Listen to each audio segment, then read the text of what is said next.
Welcome to this explainer. Today, we're diving into how the beautiful game is tackling some literally massive challenges in the Pacific.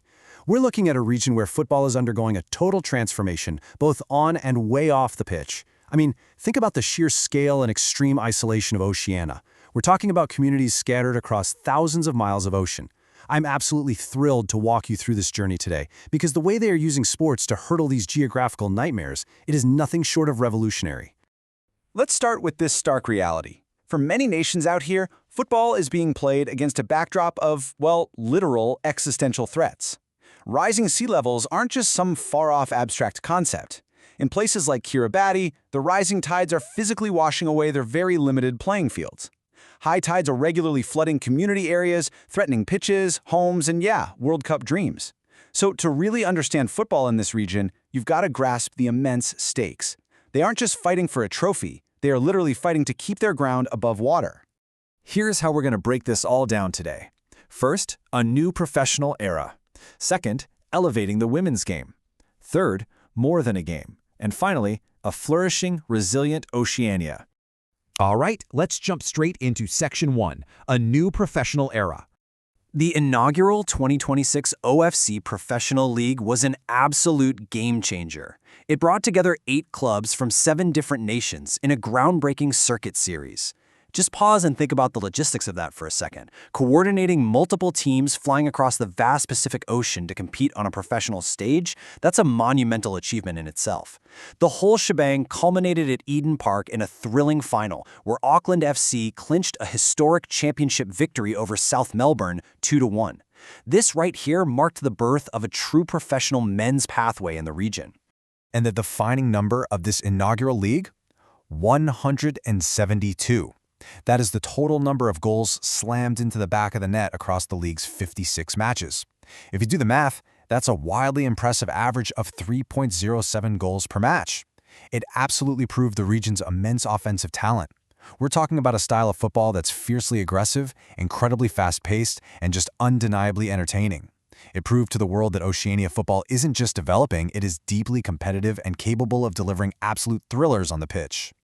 The fans definitely responded to that electric style of play, with total attendance surpassing 59,000 across the circuit. But look, this league didn't just entertain those fans. The real kicker is that it paved a direct pathway to the 2029 FIFA Club World Cup. That changes everything for a player's career trajectory. Instead of having to pack up and leave the region early just to get noticed, players now have a legitimate, high-stakes professional environment right at home. It puts their club talent directly onto the global map. Moving right along to Section 2, elevating the women's game. You've got to look at Papua New Guinea's national team, the Lakatoys, as a prime example here.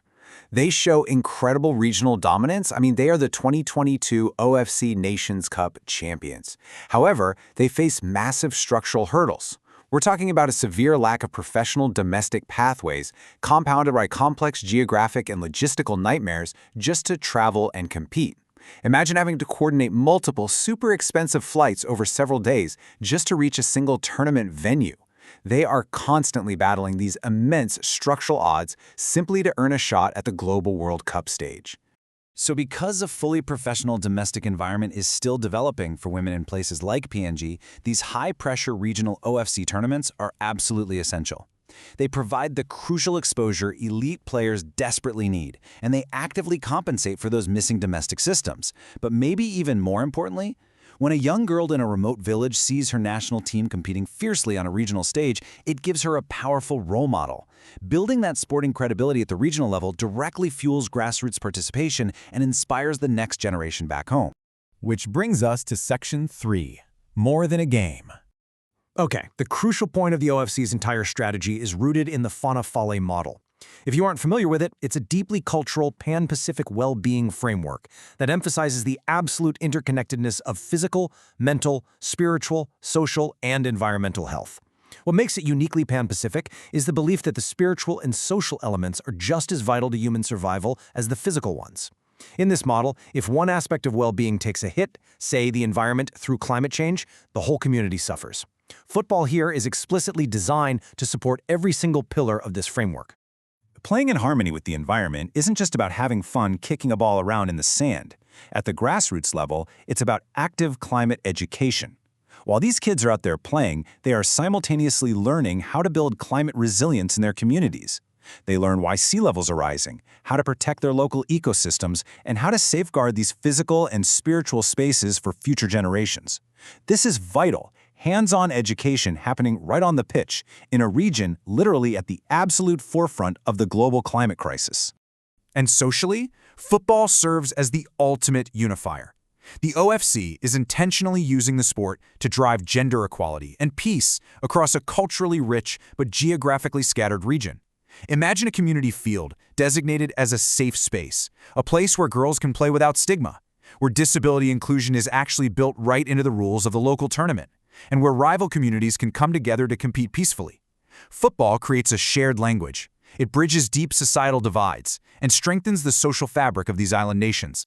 Now, this is a tough statistic to hear, but 75% of all deaths in the Pacific are caused by non-communicable diseases, or NCDs. It's a staggering health reality, heavily driven by rapid changes to modern diets and a severe lack of infrastructure for safe exercise. This is where football steps up as a critical frontline defense. It provides an incredibly low-cost, high-impact intervention. By simply providing a ball and a structured game, the sport actively promotes daily physical activity, encourages better dietary choices, and boosts mental well-being to combat these entirely preventable illnesses. Finally, let's look at Section 4, a flourishing, resilient Oceania. The OFC has mapped out a rigorous, measurable timeline to track their impact. They kicked things off by establishing baseline data back in 2022. By 2024, they aim to have 40,000 kids in their Just Play program, an initiative specifically designed to teach healthy lifestyles through football. The goal for 2025? Every single member association needs a dedicated social strategy, and by 2030, they aim to reach a staggering 1 million people. When you consider that the total population of the Pacific Islands is relatively small, reaching 1 million people is an absolutely massive, region-altering scale. These targets are exceptionally ambitious, and they are crystal clear when it comes to equality. By 2030, there is a strict mandate that women will make up 50% of leadership roles across all of Oceania football. That is completely groundbreaking in the context of traditional sports governance, which, let's be honest, has historically been heavily male-dominated.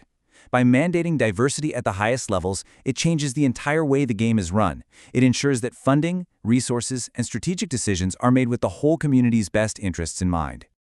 The ultimate 2030 goals extend so far beyond the pitch. We are talking about ensuring every single football facility has clean drinking water and sanitation. They are targeting a 7% annual growth in football's contribution to the regional GDP to actively combat unemployment, creating real jobs in coaching, administration, and events.